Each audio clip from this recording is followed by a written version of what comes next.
यहाँ हम संबंध फलन के प्रश्नावली 1.1 के क्वेश्चन नंबर 5 को हल कर रहे हैं। जांच कीजिए कि क्या वास्तविक संख्या का समुच्चय R में एक संबंध R इस प्रकार है ए बी कि A इज लेस देन और इक्वल टू बी क्यू द्वारा परिभाषित संबंध सौतुल्य सममित अथवा संक्रामक है। तो हमारे पास संबंध क्या दिया हो, ए बी इस प्रकार लेना है कि जहाँ A का मान छोटा या बराबर है बी क्यू से। अब यहाँ R वास्तविक संख्याओं के समुच्चय में संबंध A less than equal to B Q को निरूपित करने वाले युग्म लेना है। अब हम सबसे पहला सौतुल्य, जिसको हम इंग्लिश में रिफ्लेक्सिव रिलेशन कहते हैं, तो सौतुल्य के लिए वास्तविक संख्याओं के समुच्चय R में ऐसा कोई क्रमित युग्म नहीं है जो दिए गए संबंध A लेस देन और इक्वल टू बी क्यू का पालन करता है। क्यों?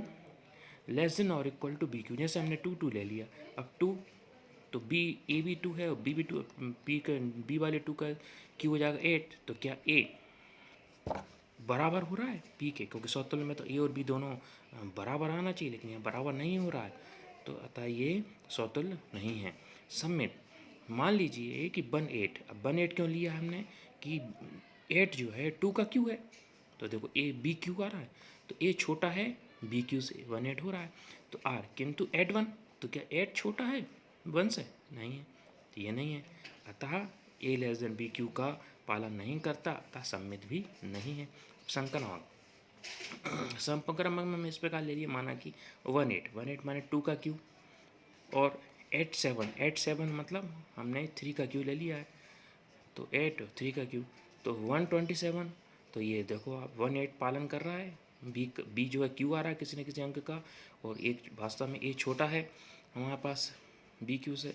इसी प्रकार 8 और 27 ए बी क्यू जो किसी अंक का क्यू आ रहा है, 3 का क्यू आ रहा है, और 8 वास्तव में 27 से छोटा है, और जब ए भी है बी सी है तो ए सी माने 127, तो 127 में देखो 27 बी जो है 3 का क्यू है और जब 1 है, तो 1 लेस देन और इक्वल टू बी क्यू का पालन कर रहा है, अतः संक्रामक है। इस प्रकार हमारी 1.1 प्रश्नावली पूरी हो रही है। अब हम अगले भाग में फलन का अध्ययन करेंगे, प्रश्नावली 1.2।